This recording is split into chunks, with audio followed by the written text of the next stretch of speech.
A'udzu billahi minasyaitonir rajim. Bismillahirrahmanirrahim. Assalamualaikum warahmatullahi wabarakatuh. Alhamdulillahirabbil alamin wassalatu wassalamu ala asrofil anbiya'i wal mursalin wa ala alihi wa ashabihi rasulillahi ajma'in. Amma ba'du. Sahabat seiman, sebetulnya dahulu alam semesta ini belum ada.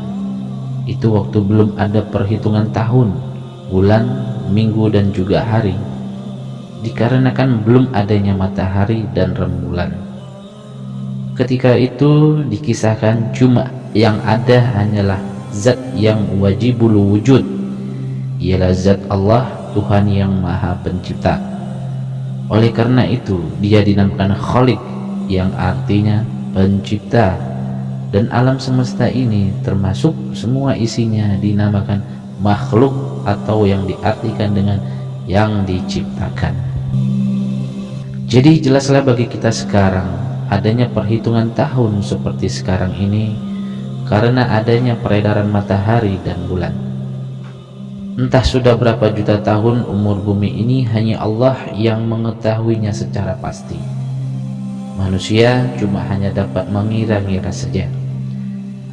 Coba kita perhatikan firman Allah dalam surah Ad-Dahr ayat 1 yang artinya, apakah tidak datang kabar berita kepada manusia suatu zaman yang tidak dapat disebut-sebut menurut perhitungan manusia. Maka dengan keterangan ayat di atas, hanya Allah subhanahu wa ta'ala lah yang maha tahu kapan, berapa sudah lamanya Tuhan jadikan dunia ini serta isinya. Allah subhanahu wa ta'ala maha kuasa. Ia menciptakan alam semesta semuanya tidak menggunakan alat ataupun perkakas. Bila dia akan menjadikan sesuatu, cukuplah dengan kalimat kun, jadilah, lalu terjadi, seperti firman Allah dalam surah Yasin ayat 82 yang artinya, sesungguhnya perintahnya apabila ia menghendaki sesuatu, cuma ia berkata jadilah, lalu terjadilah. Firman Allah di dalam hadis qudsi juga menjelaskan yang artinya, aku adalah gudang yang tersembunyi, maka aku suka agar aku dikenal, lalu aku ciptakan makhluk supaya ia mengenal aku.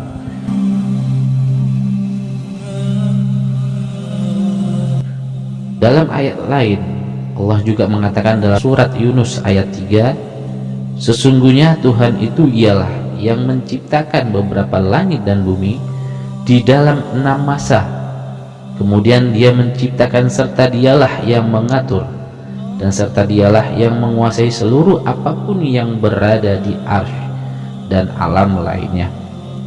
Jadi jelasnya yang mengatur semua kejadian alam, makhluk, manusia, binatang, matahari, rembulan, serta hidup dan matinya setiap makhluk adalah Allah subhanahu wa ta'ala.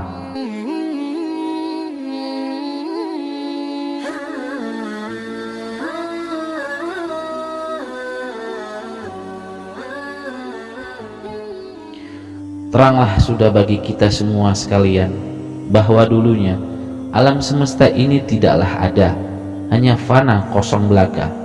Maka yang ada ialah yang mengadakan alam semesta ini, yaitu zat Allah subhanahu wa ta'ala.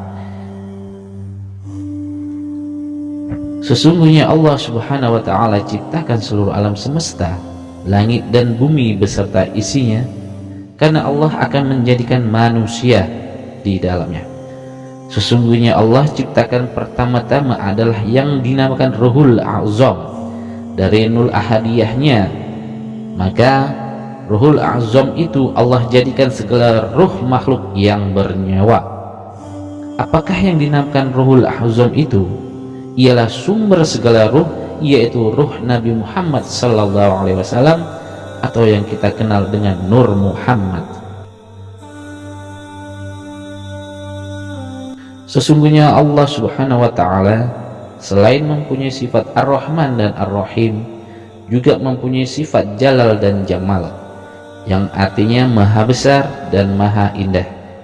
Maka dengan kudrat serta iradatnya, dengan sifat Jalal dan Jamalnya, diciptakannya lah Nur Muhammad sallallahu alaihi wasallam dari alam Adam kepada alam wujud, dari alam abstrak kepada alam nyata dalam keadaan sempurna.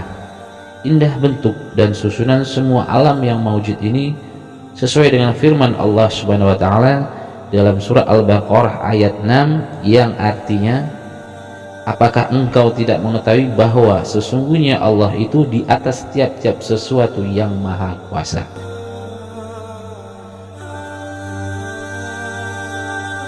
Dari ruhul ahzam itu diciptakan ruh para nabi, kemudian ruh para wali, ruh para umat manusia, kemudian ruh para malaikat, ruh bangsa jin, kemudian ruh para bangsa hewan, dan kemudian ruh tumbuh-tumbuhan pula.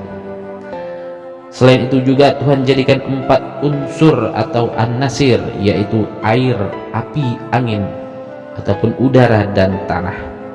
Maka daripada keempat unsur an-nasir tersebut, Tuhan jadikanlah makhluk, dijadikanlah langit dan bumi, malaikat dan jin, manusia dan binatang dan lainnya pula.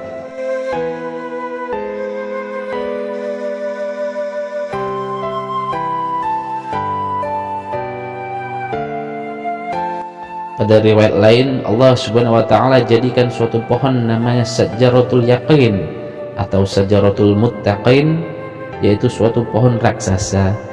Tidak ada orang dapat menduga besarnya, hanya Allah Ta'ala. Kemudian kisahkan Nur Muhammad bertasbih memuji Allah selama 70.000 tahun.